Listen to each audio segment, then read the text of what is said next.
না দুধ বলি এটা খাবে না ও বলছি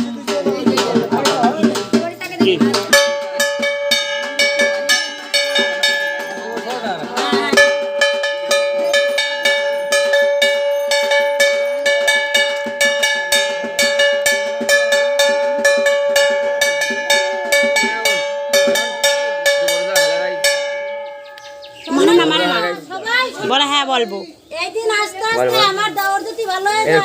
খুলে বলো তোমাকে সবাই মুখ দুধ দিয়ে ধোয়াবো তোমরা সবাই আশীর্বাদ করো আমার দাওয়ার জন্য ভালো